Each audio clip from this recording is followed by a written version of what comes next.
नमस्कार, आप देख रहे हैं फास्ट न्यूज इंडिया और मैं आप सबके साथ ही तो सिंह। आइए आज के प्रमुख समाचारों पर नजर डालते हैं। कोरोना वायरस को लेकर सावधानी। जी हां, प्रयागराज में कोरोना वायरस को लेकर सावधानी और सचेतता दिखाई दे रही है। प्रयागराज के रेलवे स्टेशन से लेकर हवाई अड्डे तक सफाई का ध्यान दिया जा रहा है। कई जगहों पर कोरोना को लेकर बैनर भी लगाए गए हैं और एयरपोर्ट पर मेडिकल की टीम आने वाले यात्रियों को लगातार चेक भी कर रही है। प्रयागराज के तमाम मेडिकल कॉलेज में भी आइसोलेशन वार्ड पूरी तरह से तैयार है। फिलहाल तो कोरोना वायरस का कोई भी मरीज प्रयागराज में नहीं दिखाई दिया, लेकिन अगर कोई कोरोना वायरस का मरीज आता है तो उसके लिए मेडिकल टीम तुरंत मौजूद है। रेलवे स्टेशन पर भी कोरोना वायरस के मरीजों को लेकर सचेतता और सतर्कता दिखाई दी है। तमाम यात्री मास्क पहनकर घूमते हुए दिखाई दिए। इसी क्रम में तेज बहादुर सुप्रो हॉस्पिटल में जब फास्ट न्यूज इंडिया की टीम पहुंची और वहां के स्टाफ नर्स पूजा सिंह से कोरोना वायरस को लेकर बातचीत की तो पूजा सिंह ने बताया कि हमारे यहाँ पर 20 बेड का आइसोलेशन वार्ड पूरी तरह से तैयार है। प्रयागराज से हमारे संवाददाता कुमारी मनोज सिंह से बात करते पूजा सिंह, स्टाफ नर्स, तेज बहादुर सुप्रो हॉस्पिटल प्रयागराज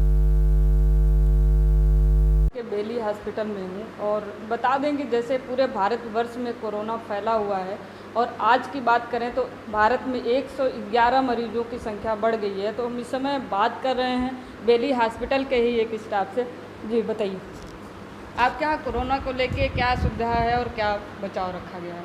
हमारे यहाँ कोरोना के लिए आइसोलेशन वार्ड बनाए गए हैं, जिसमें मेल फीमेल सेपरेट वार्ड हैं, जिसमें 20 बेड की कैपेसिटी है और बाकी सारी फैसिलिटीज़ हमारे यहाँ अवेलेबल है। जैसा कि हमारे पास पूरा बैरियर किट, हैंड सैनिटाइज़र, पूरा मेडिसिन एक्सेट्रा सब अवेलेबल है। अच्छा, अभी यहाँ पे कितने बेड हैं टोटल हमारे पास 20 बेड है। अच्छा, अभी तक कोई पेशेंट आया कोरोना से रिलेटेड? नहीं, फिलहाल हमारे वार्ड में अभी तक कोई पेशेंट नहीं आया। अपना परिचय? जी, Pooja Singh, as a nursing staff. Budaun road के नाले जाम, नागरिक परेशान, डीएम से की शिकायत। जी हां, बदायूं रोड स्थित सूर्योदय नगर और करगैना के नाले जाम होने से नागरिकों की जिंदगी नरक हो गई है।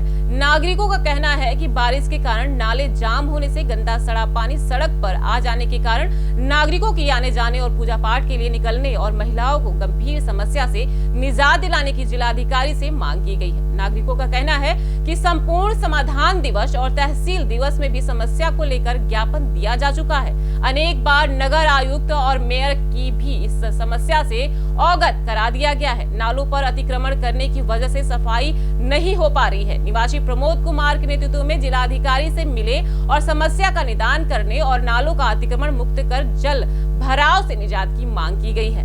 बरेली से हमारे संवाददाता आसावाज बेग की रिपोर्ट। मैं रवि सक्सेना एडवोकेट।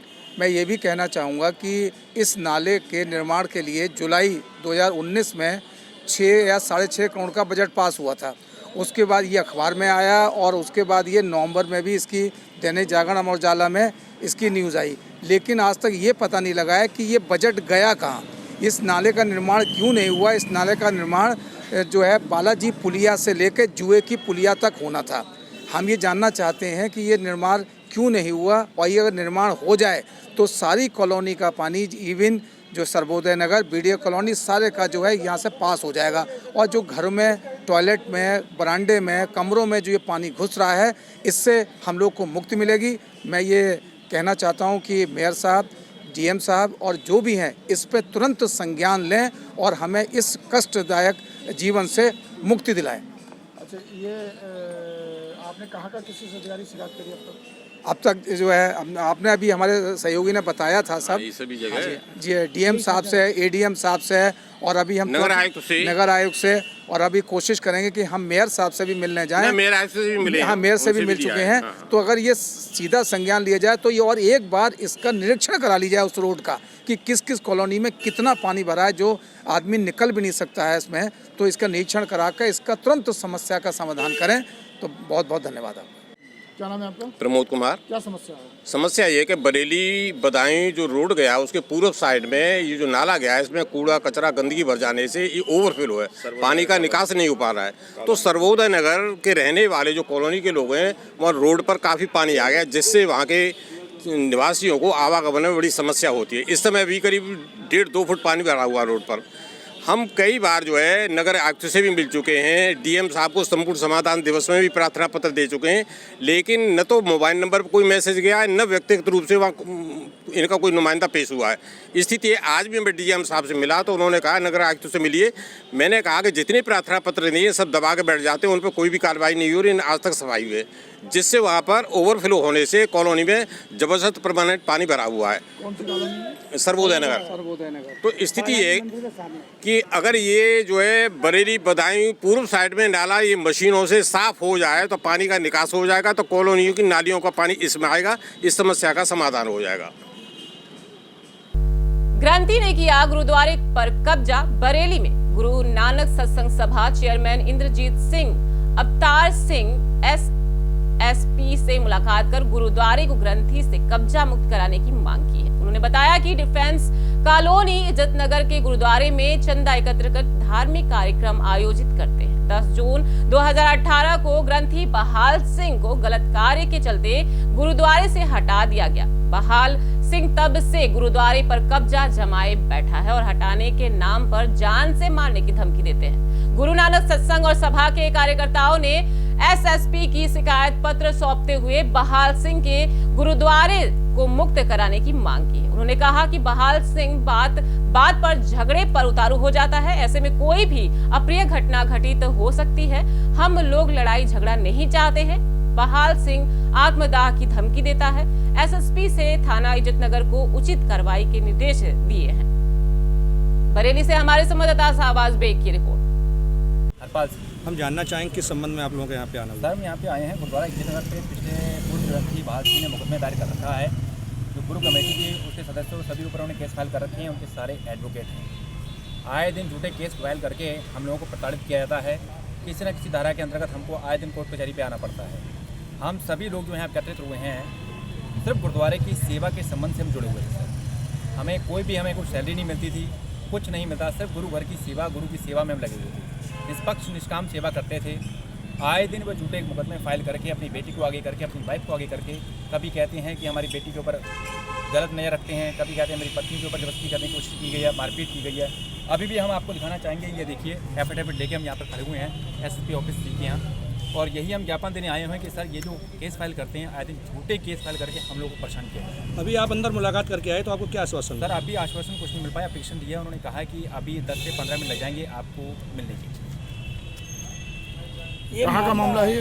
सर, गुरुद्वारा इज्जत नगर एयरपोर्ट गुरुद्वारा है, वहाँ का मामला है। ये आखिर मामला क्या है? कब से किराए बता रहे हैं, किराए पे रहते हैं? बहाल सिंह जो हैं करीबन 8 से 9 साल पूर्व का ग्रंथी रह चुके हैं यहाँ पे, और गुरुद्वारे में आए दिन गलत काम करते रहते थे। कहना नहीं चाहूँगा, झूठे आडंबर करते थे। लोगों को अपने घर पे सुबह 4 बजे बुलाते थे कि मैं तुम्हारी अरदास करूँगा, तुम्हारा बेटा होगा, तुम मेरे यहाँ आओ, तुम्हारा काम लग जाएगा। गुरु घर का ग्रंथी जो होता है वो ऐसे कामों को शोभा करते मिलते हैं। गुरु घर में चोरी करना, गुरुद्वारे की गोलक से पैसा निकालना और साफ़ सफाई को बिल्कुल ध्यान नहीं देते। ऐसे जैसे आपको सेवा करनी चाहिए वो ग्रंथी का काम बिल्कुल नहीं करते, जिसको हमने जानते हुए उनको बर्खास्त कर दिया गया। उससे नाराज़ होकर के उन्होंने गुरुद्वारा प्रबंधक कमेटी के ऊपर पूरा केस फाइल किया। बलविंदर सिंह हमारे साथ पूर्व प्रधान खड़े हुए हैं, पूरी कमेटी मेंबर खड़े हुए हैं। उन्होंने हम लोगों को आए दिन प्रताड़ित करना चालू कर दिया है। अपने इशारों के मार्फत से केस फाइल करते थे।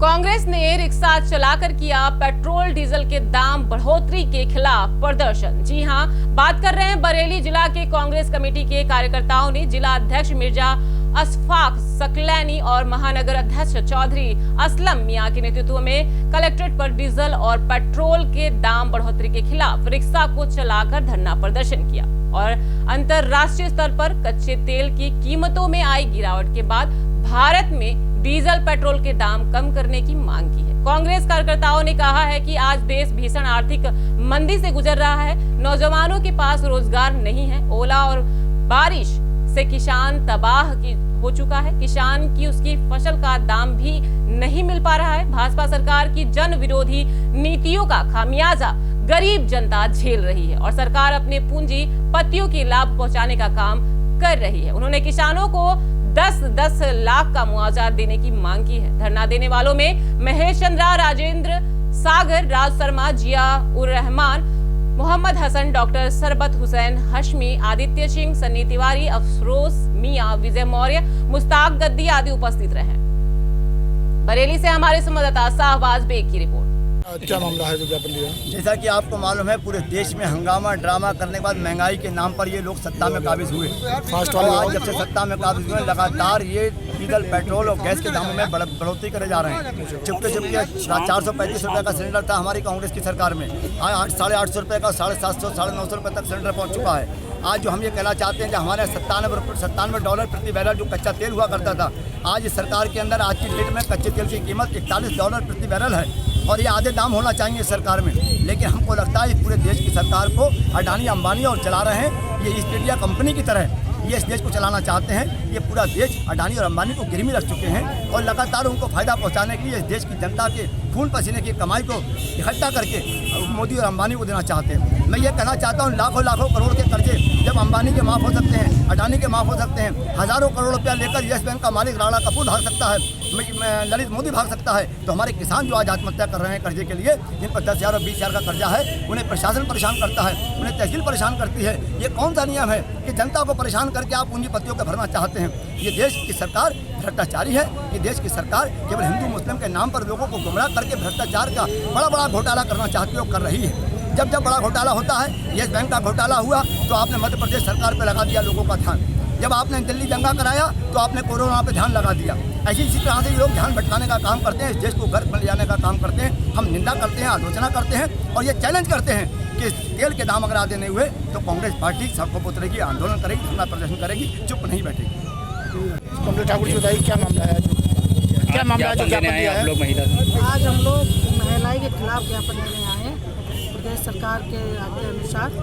और जो महंगाई, जो तेल की कीमतें बढ़ रही हैं और गैस सिलेंडर जिस तरह से लगातार 400 से लेके 500, 600, 700, 800 पे आ गया, आज 900 पे मिल रहा है और उस पर किसी ब्लैक में 10-1000 रुपये लोगों के लिए दिया जा रहा है। इसीलिए आज महंगाई के खिलाफ हम लोगों ने ज्ञापन दिया है।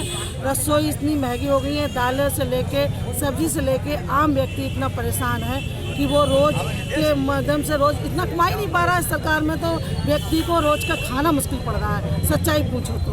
और जो है महिलाएं जिस तरह से रसोई में सोचती हैं मैं क्या बनाऊं, आज मुझको क्या बनाना है, तो इसी को लेकर हम लोगों ने ज्ञापन दिया है कि महंगाई के लिए रोका जाए, कम किया जाए, गैस सिलेंडर कोई कम किया। देखिए, आपने देखा होगा जिस तरीके से इस देश में कच्चे तेल का रेट बहुत कम हो गया है। पहले 91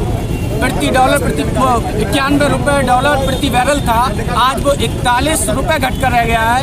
लेकिन मोदी और भारत की सरकार ने किसी भी तरीके का जो किसान को लाभ पहुंचता है सीधा डीजल के माध्यम से, जो हमारे मीडियम वर्ग के लोग हैं उनको पेट्रोल के द्वारा खरीद कर वो चलाते हैं, ऑफिस जाना हो कोई भी, उसको लेकर देश की कमर तोड़ने का काम मोदी सरकार ने किया है और उसका डीजल और पेट्रोल के दाम नहीं घटे हैं। इसी का हम लोग आज मांग करते हैं कि जिस तरीके से उन्होंने कहा कि हमारी सरकार का इस मंत्री विभाग का जो पेट्रोलियम मंत्रालय है उसका कोई भी हस्तक्षेप नहीं है, कच्चे तेल का रेट कम होगा तो हमारी कंपनियां डीजल जो पेट्रोल रिफाइनरी कर रही हैं उसको जो है कम करेंगे। लेकिन कहा था कि इस मंत्रालय का कोई हस्तक्षेप नहीं होगा जब तेल जो कंपनियां हमारी रिफाइनरी कंपनियां हैं वो कंपनियां जब कच्चे तेल का रेट कम होगा और उसको कम करने का काम करेंगे। लेकिन भारत सरकार की मंशा पे हम सवाल उठाते हैं, उनकी मंशा ठीक नहीं है। उन्होंने 3 रुपये की एक्साइज ड्यूटी बढ़ाकर ये साबित कर दिया है, ये भारत सरकार जो है, ये मोदी की सरकार जो है, ये उद्योगपतियों के दबाव में जो किसानों को लाभ पहुंचना चाहिए, मध्यम वर्ग के लोगों को इसका लाभ पहुंचना चाहिए, उसको लेकर वो गंभीर नहीं है, उनकी कमर तोड़ने का काम कर रही है। हम मांग करते हैं भारत सरकार से कि या तो आप डीजल और पेट्रोल के दाम कम करो, नहीं वरना गद्दी छोड़ो। आपका कोई अधिकार नहीं है इस सीट पर बने रहने का, क्योंकि जो किसानों के हित की बात नहीं कर सकता, जो नौजवानों के हित की बात नहीं कर सकता, वो इस सरकार चलाने का उसको कोई अधिकार नहीं है। हम मांग करते हैं। और आपके जनपद, आपने देखा हुआ हमारे जनपद में मीरगंज तहसील में एक किसान ने आज आत्महत्या करी है, उसकी फसल बर्बाद हो गई, उसके पास कर्जा था, बैंक वाले उसको परेशान कर रहे थे और उसको लेकर उसको आत्महत्या करना पड़ी। आज भारत सरकार एनआरसी और सीए कानून लाकर इस देश को भटकाना चाहती है। जो हमारा किसान जो आत्महत्या करने को मजबूर है, हमारा नौजवान रोजगार मांगने के लिए लाठी खाने को तैयार है, उसको लेकर चिंतित नहीं है, गंभीर नहीं है। इसकी हम मांग करते हैं, अगर इसकी पूरी समस्याओं का समाधान अगर शासन और प्रशासन ने नहीं किया तो हम कांग्रेस के लोग सड़कों पर उतरेंगे, प्रदर्शन करेंगे और इसके जिम्मेदार स्वयं शासन और प्रशासन होगा। हमारी मांग है किसानों के साथ हित का काम होना चाहिए, उनकी मांगों को पूरा किया जाना चाहिए।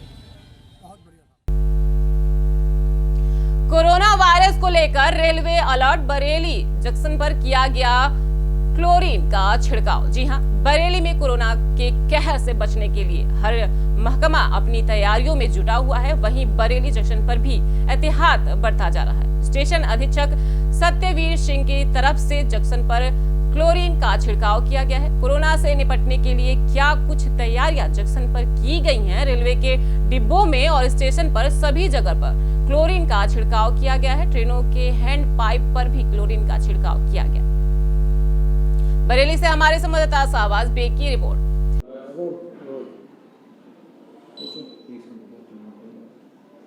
ऐसे सब ये बताइए कि कहते हैं जो जंक्शन पर छिड़काव हो रहा है, किस चीज़ का छिड़काव हो रहा है, किस लिए छिड़काव हो रहा है? एक क्लोरीन सोल्यूशन का हम लोग छिड़काव करवा रहे हैं।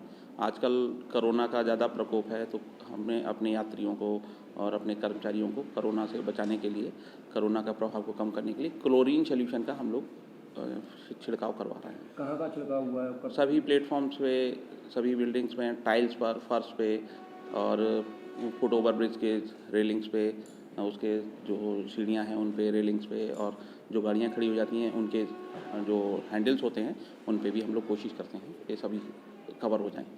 कब तक चलेगा ये छिड़काव? अब ये छिड़काव तो चलता ही रहेगा जब तक ये सब खत्म नहीं हो जाता है। रेलवे सबसे बड़ा डिपार्टमेंट है और यहाँ पे जो सवारी भी होती है वो सबसे ज़्यादा होती है। क्या मास्क वगैरह का भी कोई इंतजाम किया रेलवे ने? हाँ, हमारे यहाँ ऐसा भी प्रोविज़न किया गया है। हमारा हेल्थ डिपार्टमेंट इसको देख रहा है।